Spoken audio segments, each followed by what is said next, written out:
건강하십시오. 네, 감사합니다. 출애굽기 22장 1절로 15절 말씀 읽었습니다. 하나님께서 이스라엘 백성들이 공동체를 이루며 살아갈 때에 그 공동체의 질서를 유지하기 위해서 계속해서 법을 주십니다. 본문은 개인 재산에 관한 보호법을 다루고 있지요. 신체적인 손해는요, 동해복수법, 동해보복법으로 당한 대로 갚아주라, 그렇게 지난주에 우리가 살펴봤습니다. 이것은 과도한 그 복수를 방지하고, 그리고 다른 사람의 신체, 다른 사람의 생명, 이것을 존중하고 귀하게 여기고 지켜줄 것에 대한 말씀이다, 그렇게 살펴봤고요. 그에 반해서 재산상의 피해를 입은 경우에는요, 동해복수법이 적용되지 않습니다. 오히려 소위 징벌적 배상이라고 하는 더 손해본 것보다 많은 것을 갚아야 하는 그런 법들이 지금 주어지고 있는 것을 볼 수가 있습니다. 그래서 오늘 본문의 1절과 4절을 보시면요, 사람이 소나 양을 도둑질하여 잡거나 팔면 그는 소 한 마리에 소 5마리로 갚고 양 한 마리에 양 4마리로 갚을지니라. 4절에 도둑질한 것이 살아 그의 손에 있으면 소나 낙이나 양을 막론하고 갑절을 배상할지니라, 그렇게 말하죠. 자, 소를 훔쳤어요. 소를 훔쳤는데 그 소를 죽였습니다. 도축을 했단 말이죠. 아니면 그 소를 누군가에게 팔아버렸어요. 그럼 자기 손에 소가 없잖아요. 그러면 몇 배를 갚아야 됩니까? 5배를 갚아야 돼요. 소 5마리를 갚아야 되는 거예요. 양이나, 여기에 양은요, 염소를 포함하는 거거든요. 양을 만약에 훔쳤다가 그 양을 도축하거나 팔면 양 몇 마리로 갚습니까? 4마리로 갚습니다. 자, 소와 양이 차이가 나는 것은, 소라고 하는 것은 가장 귀한 재산이기 때문에 그래요. 그래서 거기에 더 가중한 이 처벌을 적용합니다. 그러니까 5배 혹은 4배의 배상을 해야 되고요. 만약에 죽이지 않고 그대로 가지고 있다, 그러면 그것이 발각되었을 때는 2배로 보상합니다. 이제 이런 법을 하나님께서 백성들에게 주고 있습니다. 그리고 2절과 3절에 보시면, 도둑이 뚫고 들어오는 것을 보고 그를 쳐 죽이면 피 흘린 죄가 없으나 해 돋은 후에는 피 흘린 죄가 있으리라. 도둑은 반드시 배상할 것이나 배상할 것이 없으면 그 몸을 팔아 그 도둑질한 것을 배상할 것이요, 이렇게 말씀하죠. 자, 도둑이 훔치러 왔다가요, 들켰어요. 그러니까 미수로 끝났습니다. 그런데 이 도둑을 방어하는, 싸우는 과정에서 만약에 이 도둑이 죽었다, 그러면 야간에는요, 어둡기 때문에 정당방위가 성립됩니다. 죄가 없습니다. 그러나 주간에는요, 그 사람을 쳐서 죽였다면 과잉방어가 됩니다. 그래서 죄를 묻게 되는 것입니다. 자, 보십시오. 만약에 가진 자가 도둑질을 했다, 그러면 배상할 수 있겠죠. 배상할 수 있는 능력이 됩니다. 그런데 만약에 가난한 자가 이 물건을 훔치다가 걸렸다 그러면요, 갚을 길이 없어요. 그러니까 오늘 말씀은 뭐라고 합니까? 그 몸을 팔아서 도둑질한 것을 배상하라, 그렇게 말씀하죠. 그러니까 내가 누군가의 것을 도둑질하다가 들켰을 때 대부분의 경우는 누군가의 종으로 팔려가야 했을 것입니다. 물건 좀 훔쳤다고 종으로 팔려가야 되나? 과중한 벌 아닌가, 그렇게 생각을 할 수가 있습니다. 그러나 여러분, 이것은요, 이 남의 것을 탐하는 이 인간의 탐욕이 안에 들어있거든요. 그 인간의 탐욕을 억제하기 위한 최소한의 장치라고 보시면 돼요. 사실 당시에 그 주위의 여러 고대 국가들은요, 이 징벌적 배상 제도를 대부분은 이 30배로 적용을 했습니다. 소 한 마리 훔치면요, 30마리 갚아야 돼요. 대부분의 사람은 갚을 길이 없죠. 그런데 이스라엘 법은 5배 혹은 4배, 2배로 하고 있죠. 이것은 인간의 탐욕을 억제하기 위한 가장 최소한의 장치다, 이렇게 보시면 되겠습니다. 그리고 오늘 본문에는 나오지 않지만 레위기 6장에 가면요, 자수하는 경우가 있어요. 내가 만약에 훔쳤는데 도저히 마음에 양심에 꺼리껴서 자수를 하는 경우가 있죠. 그렇게 자수를 했을 경우에는 어떻게 하냐면 5분의 1, 그러니까 20%만 원금에서 더해서 그 상대방에게 물어주면 됩니다. 그리고 하나님께 나아가서 속건제를 드리는 거예요. 제사를 드립니다. 순양으로 제사를 드리는 것입니다. 그러니까 자백하고 자수하는 경우에는요, 하나님의 은혜, 하나님의 자비가 주어진다라고 하는 것을 볼 수가 있습니다. 자, 이것은 너 잘못했으니까 많이 배상해라, 그런 의미로 하나님 주신 게 아니라 사회 질서를 유지하기 위한 장치이고, 우리 안에 있는 탐욕, 이 정욕을 억제시키기 위한 제도적 장치다, 그렇게 보시면 됩니다. 그리고 이 법은 그 의도를 굉장히 중요하게 봐요. 그래서 만약에 훔쳤다 하더라도, 정말 상황이나 형편이 어려워서 내가 훔쳤다 하더라도 다시 그것을 돌려줄 마음을 먹고 내가 돌려주게 되면 하나님은 그를 용서해 주신다라고 하는 것이죠. 사랑하는 성도 여러분, 우리는 우리 안에 있는 죄성, 육신의 정욕과 안목의 정욕과 이생의 자랑, 이 우리 안에 있는 본성을 제어하기가 참 힘듭니다. 그래서 때때로는 우리가 하나님 앞에, 사람 앞에 죄를 짓기도 해요. 그러나 우리가 죄를 지었다 하더라도 하나님 앞에 나아가 회개하면 하나님은 우리를 긍휼히 여기시고 용서해 주시는 분이십니다. 그러므로 우리가 어떤 죄를 짓든지, 내 안에 어떤 죄가 있든지 하나님 앞에 나아가 회개하는 회개의 사람 되시기를 축복합니다. 우리가 하나님 앞에 회개할 때 하나님은 우리를 용서해 주시고요, 이미 지불된, 이미 완성된 예수 그리스도의 그 피값, 십자가의 보혈로 우리를 덮어주시는 것입니다. 이미 지불된 예수 그리스도의 피값이 우리에게 적용됩니다. 언제요? 우리가 하나님 앞에 나가 회개할 때. 그래서 하나님은 지금도 우리가 주님 앞에 나와 회개하고 돌이키기를 기다리시는 거예요. 그러나 끝까지 완악한 마음을 버리지 못하고 끝까지 세상의 것을 붙잡고 회개하지 않는 자는 반드시 하나님은 그 죄를 물으신다라고 하는 것입니다.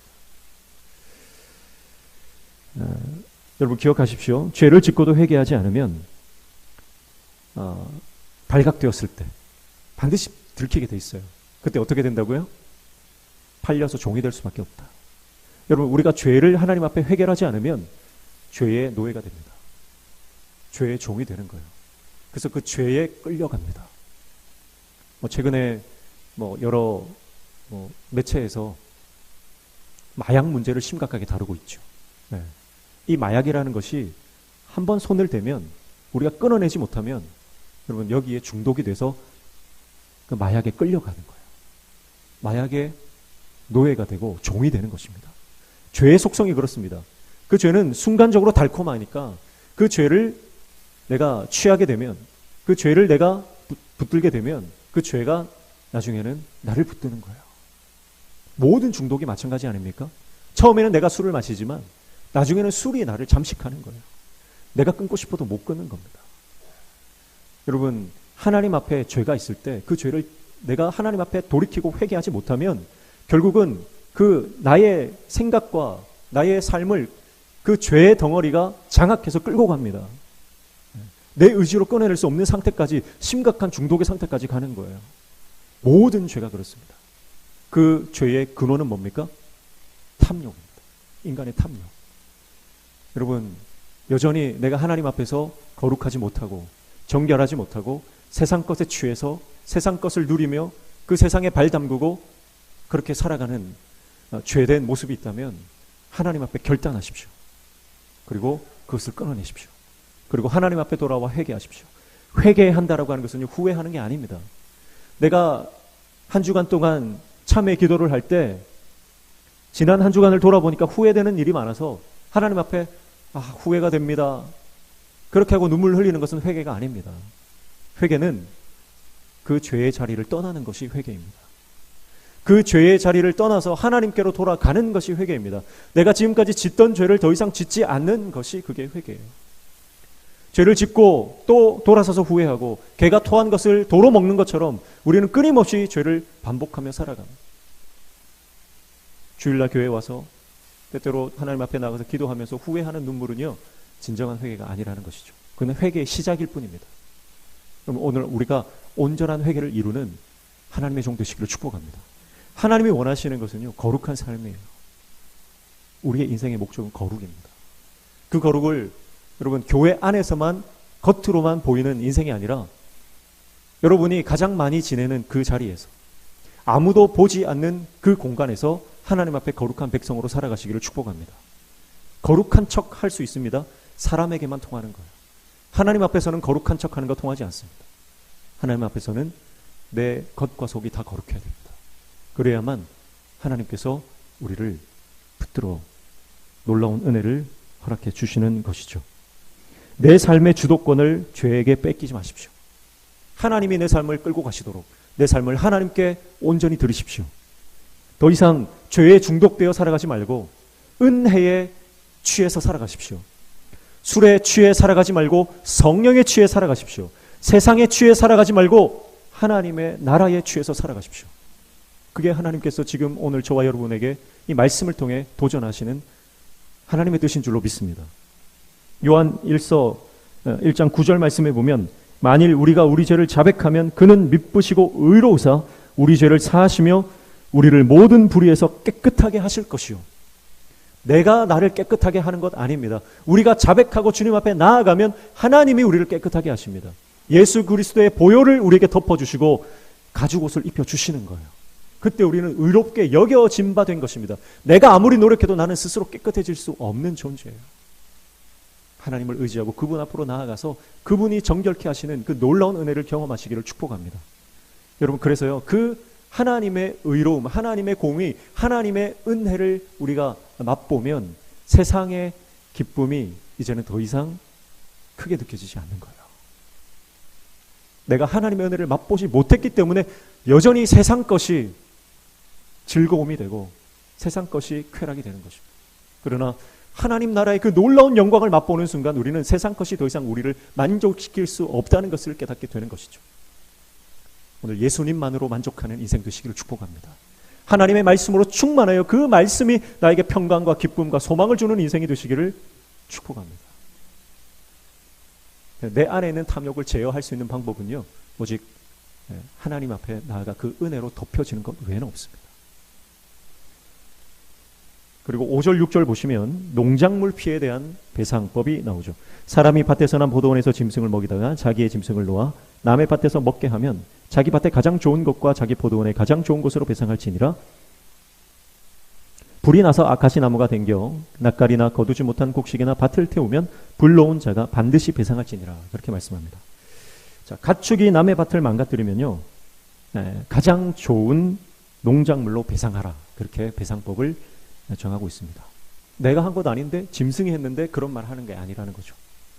자기의 소유가, 자기 가축이 남의 것을 피해를 입혔다면 자기 책임이라는 거예요. 내가 키우던 개가 다른 사람의 개를 물거나 다른 사람을 다치게 하면 나에게 책임이 있는 거예요. 관리 소홀의 책임입니다. 그리고 불을 놓았는데, 농사를 짓다가 때로 우리 불을 놓지 않습니까? 불을 놓았는데 그 불이 퍼져서 남의 밭을 태워버렸어요. 그러면 불낸 자가 책임이 있습니다. 책임 의식이죠. 여러분, 그리스도인들은 책임 의식을 가지고 살아가는 자입니다. 핑계하거나 회피하거나 책임 전가하지 않습니다. 여러분, 책임 전가하는 것이 죄의 시작입니다. 누가 이 선악을 알게 하는 나무의 열매를 먹게 했느냐? 내가 안 했습니다. 이 여자가 시켰습니다. 내가 안 했습니다. 이 뱀이 나에게 유혹했습니다. 그렇게 책임을 전가할 때 하나님은 기뻐하지 않으셨어요. 하나님의 분노가 더 커지는 거예요. 그 순간 회개하고 자복하고 하나님 용서해달라고 했다면 아마 하나님의 다른 어떤 은혜가, 용서의 은혜가 임했을 줄 모릅니다. 그러나 최초 인류는 이 책임지는 의식이 없었어요. 그 책임을 전가합니다. 뱀은 자기의 책임을 그대로 받아들였죠. 핑계하지 않았습니다. 여러분, 책임을 전가하는 것은 짐승만도 못한 거예요. 하나님의 사람은 자신의 잘못을 자신의 잘못으로 인정하는 용기가 있습니다. 여러분, 내가 잘못했습니다 라고 말하는 사람은요, 용기 있는 사람이에요. 용기 있는 사람만이 자기의 책임을 인정할 수 있습니다. 교회가 어려워지는 경우가 대부분 그렇습니다. 뭔가 교회에서 어려움이 일어났을 때 책임지는 사람이 없을 때 교회는 어려워집니다. 교회 목회자가 먼저 나서서 제 책임입니다. 제가 부족해서 그렇습니다. 저를 위해서 기도해 주시고 용서해 주십시오. 그렇게 말하면 교회는 하나님 은혜가 임하는 줄로 믿습니다. 내 책임 아니다. 당신 탓이다. 너 탓이다. 그렇게 하면 교회는 분열됩니다. 예전에 내 탓이요 하는 스티커를 차량에 많이 붙이고 다녔죠. 그 내 탓이요를 어디다 붙이고 다녔습니까? 차량 뒤에 꽁무니에 붙이고 다녔습니다. 여러분, 그것은 내 탓이라고 붙여놓으면서 남의 탓이라고 돌리는 거예요. 내 탓이다 말하려면 어디다 붙여야 되죠? 전면 유리에 내가 보는 데다 붙여야 되는 거예요. 그래서 내 탓이다. 내 탓이다. 그렇게 해야 되죠. 근데 사람의 심리라는 게 내 탓이요 말하면서 그 내 탓이요를 뒤에다 붙인다는 거예요. 사랑하는 성도 여러분, 어떤 실수나 의도치 않은 손해가 발생했을 때 그것이 나에게 책임이 있다면 용기 있게 그 책임을 감당할 수 있는 하나님의 종 되시길 축복합니다.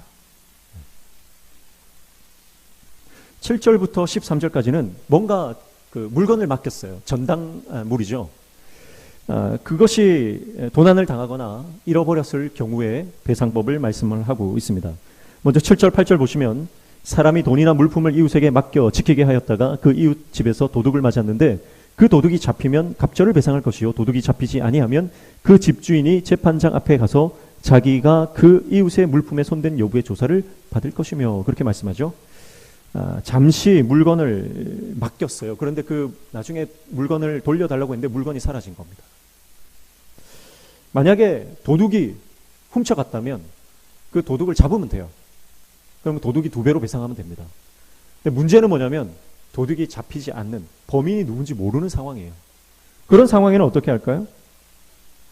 그런 상황에는 물건을 잠시 맡은 그 사람이 의심이 될 수 있겠죠. 그 사람이 의심이 된다. 자작극이다. 그렇게 의심이 되는 경우에는 재판장에게 갑니다. 성소에서 재판을 받는다라고 하는 거죠. 아마 그러니까 제사장이 재판을 하는 것 같습니다. 그래서 그 제사장의 재판을 받는데 재판 받는 그 내용은 성경에는 자세하게 나와 있지 않아요. 아마 추정해 볼 때 제사장이 이 흉패에 넣고 있는 게 뭐죠? 재판 도구가 있죠. 하나님의 신탁 도구가 우림과 둠밈이라고 하는 돌이 있죠. 그것으로 아마 판결을 하지 않았을까 이렇게 추론해 볼 수가 있습니다. 그래서 하나님께서 판단하신다는 거예요. 하나님께서 판단하시면 그 판단을 따라야 한다라고 말씀합니다. 그래서 하나님께서 그가 범인이다라고 말씀하시면 그는 배상할 책임이 있다라고 하는 것이죠. 사람이 그 잘잘못을 결정할 수 없다는 겁니다. 하나님이 결정하신다는 거예요. 교회 안에서 누가 잘했고 잘못했고 사람이 결정할 수 없습니다. 하나님이 말씀하시는 것이고 우리는 인간은 하나님의 음성을 들어야 됩니다. 온 교회가 목회자와 성도가 즉 모든 직분자가 하나님께 귀를 기울여야 됩니다. 유력한 사람의 말을 듣는 것이 아니고 힘 있는 사람의 말을 듣는 것이 아니고 연장자의 말을 듣는 것이 아닙니다. 물론 참고해야 되겠죠. 그러나 결정은 하나님이 하십니다. 그래서 교회는 여러분 오해하시면 안 되는 게 교회는 민주주의가 아닙니다. 다수의 의견이 무조건 맞는 게 아니에요. 하나님의 음성을 들어야 돼요. 그 과정은 굉장히 힘든 과정이에요. 어떻게 보면 좀 비합리적이고 비논리적인 과정일 수 있습니다. 그러나 우리는 하나님의 음성에 귀를 기울이고 온 성도가 그 하나님의 음성이라고 하는 확신과 그 마음이 성령께서 주시도록 우리는 기도를 해야 하는 것이죠. 그래서 교회 안에 없어져야 되는 게 뭐냐면 잘잘못을 따지는 거예요. 늘 말씀드리지만 여러분 절대 잘잘못을 따지지 마십시오. 성경은 끊임없이 용서하고 이해하고 내가 손해보는 입장을 취해라 그렇게 말씀합니다. 잘잘못 따지지 말라는 거예요. 삼자 대면 하지 마시기 바랍니다. 삼자 대면 절대 하면 안 됩니다. 교회에서는요. 그건 사람을 죽이는 일입니다. 그 영혼을 파괴하는 일입니다. 그래서 그런 경우에 인간적인 생각과 의도로 어떤 한 사람을 매장했다.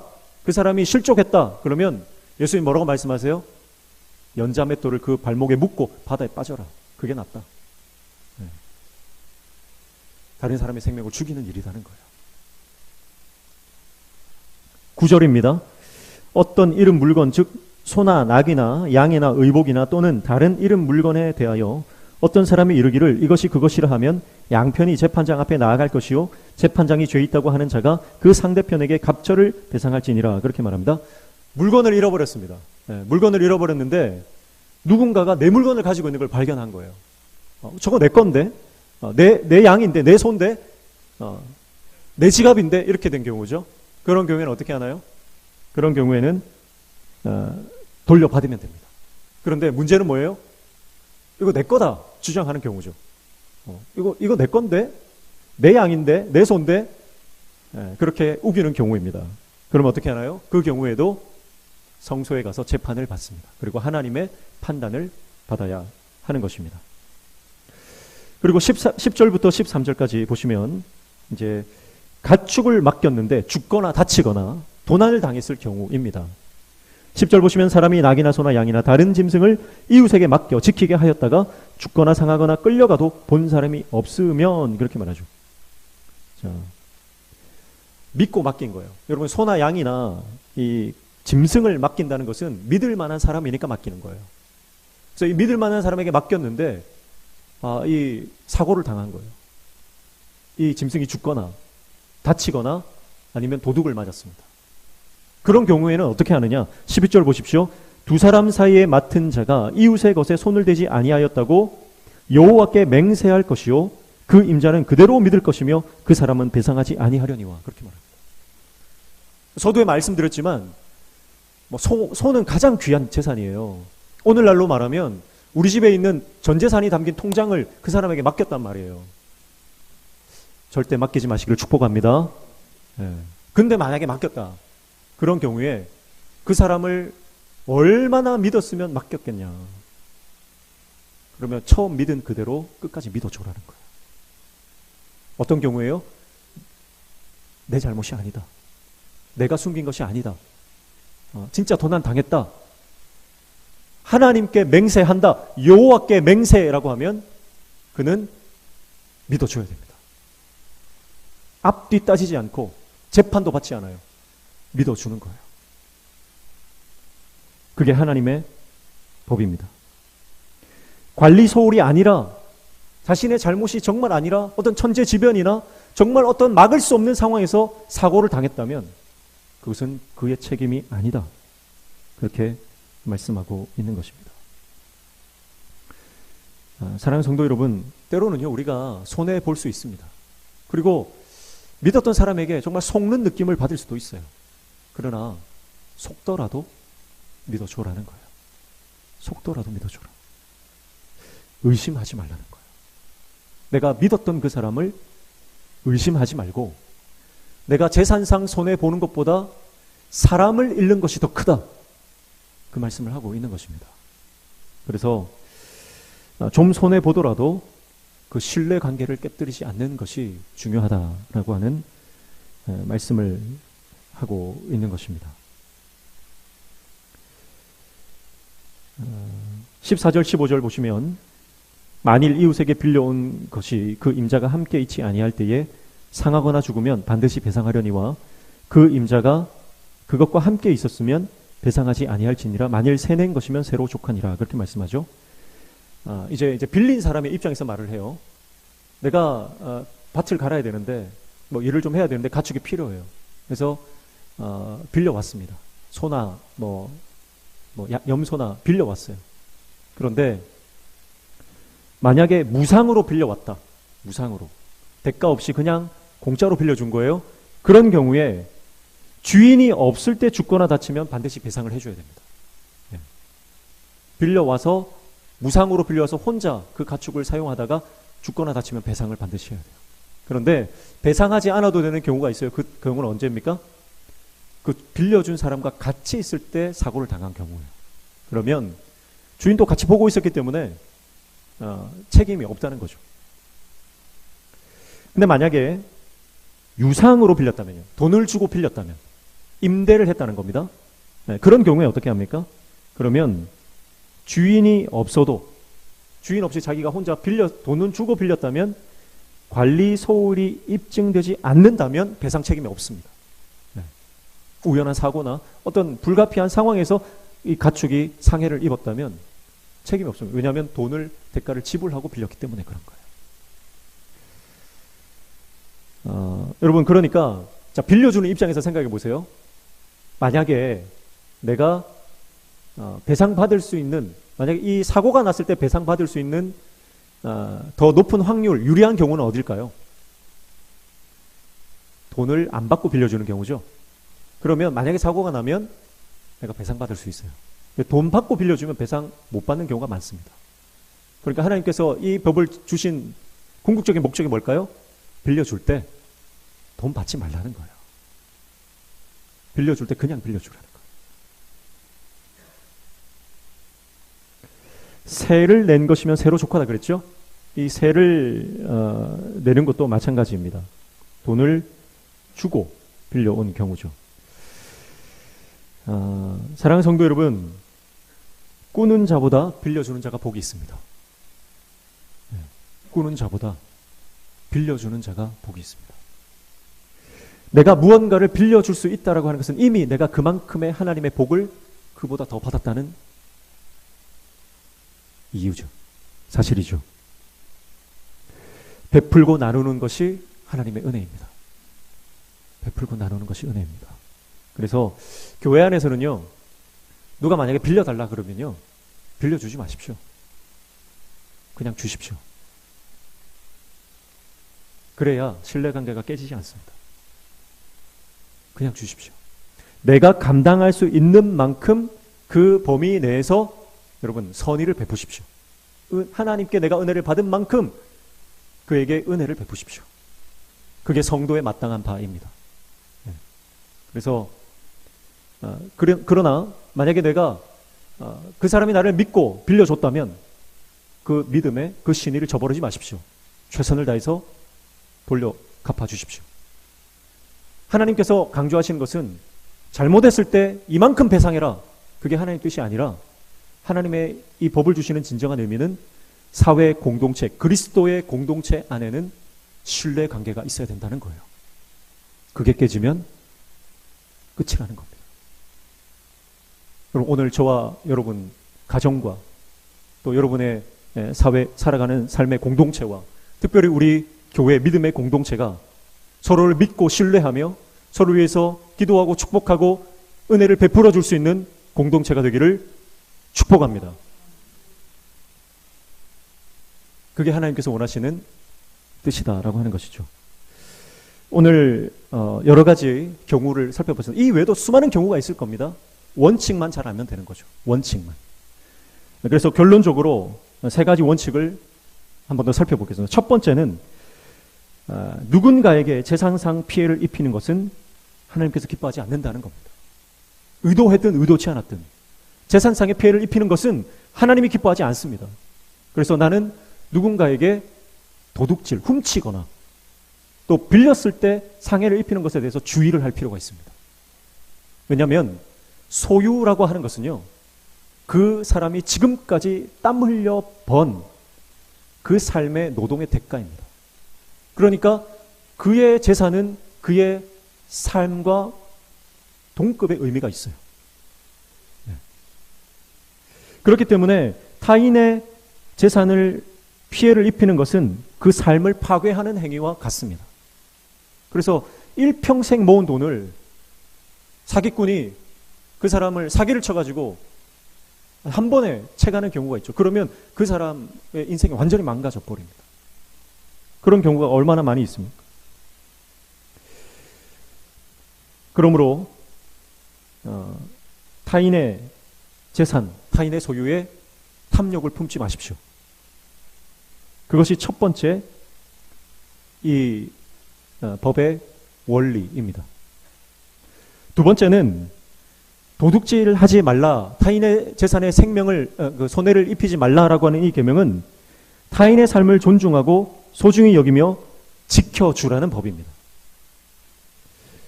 단지 소극적인 입장에서 피해를 주지 말라라고 하는 법보다 적극적으로 타인의 재산을 지켜주는 그런 삶이 되어라라고 말씀하시는 것이죠. 여러분, 우리는 이웃을 돌보고 지킬 의무와 책임이 있습니다. 그것이 하나님의 법입니다. 그래야 하나님이 기뻐하시는 공의로운 사회, 정의로운 공동체가 되는 것이죠. 종종 우리가 음주운전 차량을 끝까지 추적해서 검거하는 데 도움을 주는 그 용감한 시민들을 뉴스를 통해서 종종 보게 됩니다. 그는 자신의 시간과 또 자신의 어떤 안전의 위협을 무릅쓰고서라도 그 음주운전하는 차량이 누군가에게 피해를 입히고 생명을 앗아갈 수 있는 위험, 그것을 막기 위해서 그는 끝까지 그 위험한 질주를 하는 것이죠. 자기 자신을 포기하고 희생하고 다른 사람의 생명을 지키려고 하는 그런 책임감, 그것이 그리스도인들에게 필요한 것입니다. 누군가 해야 할 일이라면요, 내가 해야 됩니다. 꼭 해야 될 일이라면 내가 해야 됩니다. 사람들이 하기 싫어하는 일인데 반드시 해야 할 일이라면 그거 내가 해야 되는 거예요. 그게 하나님 뜻입니다. 우리 그리스도인들이 먼저 나서서 정의로운 사회를 만들어가는 하나님의 종들 되시기를 축복합니다. 세 번째는 우리 안에 있는 탐욕과 욕심 덩어리와 싸워라 라고 하는 의미가 있습니다. 이웃의 것을 탐내지 말라고 말씀하시죠. 이것은 거룩한 백성답게 살기 위해서 죄와 싸우되 죽기까지 싸우라고 하는 하나님의 뜻이 여기에 숨어 있습니다. 그래서 내 것이 아닌 것에 대해서 욕심을 내지 말고 더 나아가서 내게 주어진 것으로 만족하며 살아라 라고 하는 그 의미가 담겨 있습니다. 사랑하는 성도 여러분, 하나님이 우리에게 주신 그 은혜를 만족하며 감사하는 인생 되시기를 축복합니다. 그래서 내 것이 아닌 것에 대해서 마음을 두지 마십시오.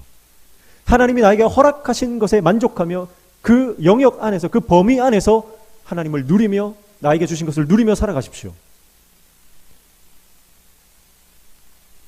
옆집 남자 보면서 부러워하지 마십시오. 내 것이 아닌 것에 마음을 두는 순간 그 죄가 나를 잠식해버립니다. 하나님은 그 더러운 욕망과 싸우라고 하는 거예요. 이렇게 강력한 법을 주시는 이유는 반드시 심판이 있다는 것을 말씀하시면서 우리가 이 죄와 싸워야 한다는 것을 말씀하는 것입니다. 처음 취업하면요, 우리가 처음 취업하고 처음 직장 가졌을 때, 처음 내 사업을 시작했을 때 한번 생각해 보십시오. 얼마나 감사하며 얼마나 열심히 했습니까? 그 첫 근무지에서 내가 얼마나 성실하게 그 일을 감당했습니까? 그러나 시간이 지나면서 점점 요령을 피우기 시작합니다. 근무 시간에 해서는 안 될 일들을 하고 업무 시간에 그 시간을 잘 지키지 않는 경우들이 허다합니다. 여러분, 이것은 고용주의 시간을 도둑질하는 일입니다. 하나님께서 기뻐하지 않습니다. 나에게 주어진 시간을 잘 활용하지 않고 나태하고 태만하게 인생을 허비한다면 그것은 하나님이 나에게 허락하신 그 시간, 하나님의 시간을 도둑질하는 것입니다. 목회자가 말씀 준비를 소홀히 하고 양떼들의 마음을 두지 않고 양떼들을 부지런히 살피지 않는다면 그것은 성도들의 마음과 영혼을 도둑질하는 것입니다. 그래서 하나님의 심판이 반드시 임하는 것입니다.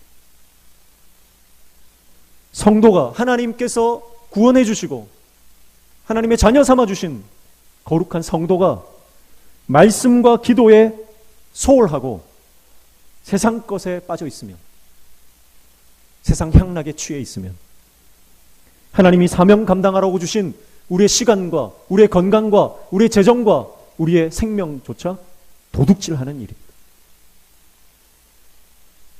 주일학교 교사가 맡은 학생들을 위해 뜨겁게 기도하지 않고 공과도 제대로 준비하지 않고 그 영혼을 위해서 내 삶을 투자하지 않는다면 그 어린 생명을 도둑질하는 것이고 그것은 어린 영혼을 파괴하는 일입니다. 우리 안에 대충 편하게 수월하게 넘어가려고 하는 내 안에 탐욕이 있습니다. 더 자극적이고 더 쾌락적이고 더 본능적인 것에 심취하려고 하는 더러운 욕망이 내 안에 들어가 있습니다. 그거 싸워야 됩니다. 누리기만 원하고 땀 흘리지 않고 피 흘리지 않고 대가 지불하지 않는 삶을 살아가려고 하는 그런 안일한 마음들이 우리 안에 있다는 거예요. 그것과 싸우라는 것입니다. 사랑하는 성도 여러분, 나에게 주어지지 않은 것에는 욕심내지 마시기를 축복합니다. 세상의 마음을 빼앗기지 마시기를 축복합니다. 오직 하나님께 내 마음을 두고 전심으로 주님만을 섬기는 하나님의 종 되시기를 축복합니다. 여러 번 말씀드렸지만 제자, 헬라어로 마데테스입니다. 이 마데테스라고 하는 뜻은 스승에게 마음을 빼앗긴 자라는 뜻입니다. 예수님께 마음을 빼앗긴 자가 예수님의 제자입니다. 사람에게 마음을 빼앗긴 자는 사람의 제자입니다. 돈의 마음을 빼앗긴 자는 돈의 제자입니다. 술의 마음을 빼앗긴 자는 술의 제자입니다. 음란한 것에 마음을 빼앗긴 자는 음란의 제자입니다. 저와 여러분은 지금 누구의 제자로 살아가고 있습니까? 예수 그리스도의 참된 제자 되시기를 축복합니다.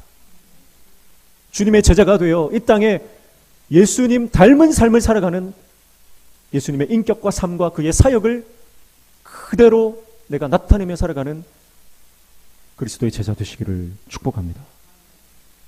내 마음이 세상에 빼앗기지 않도록 이 죄와 끝까지 싸우십시오. 마음이 콩밭에 가 있으면 하나님의 역사는 일어나지 않습니다. 몸만 이곳에 있는 것이 아니라 우리의 마음이, 우리의 전 인격이 하나님의 말씀을 향해 달려가야 할 줄로 믿습니다. 영적인 것을 사모하고 영적인 것을 추구하십시오. 여전히 육적인 것을 사모하고 육적인 것을 추구하는 인생이 되지 마십시오. 거룩한 삶을 추구해야 됩니다. 하나님께서 우리를 거룩하게 하실 것입니다. 그럴 때 우리 개인의 영혼이 살아날 것이며 우리 가정이 회복될 것이며 교회 공동체가 정의로운 공동체, 성령으로 충만한 공동체, 기쁨과 소망이 넘치는 생명의 공동체가 될 줄로 믿습니다. 기도하겠습니다.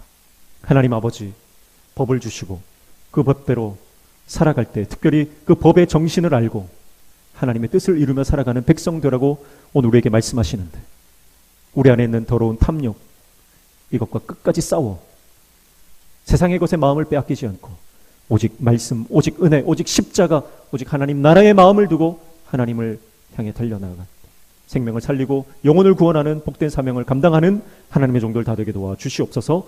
예수님 이름으로 기도하옵나이다. 아멘.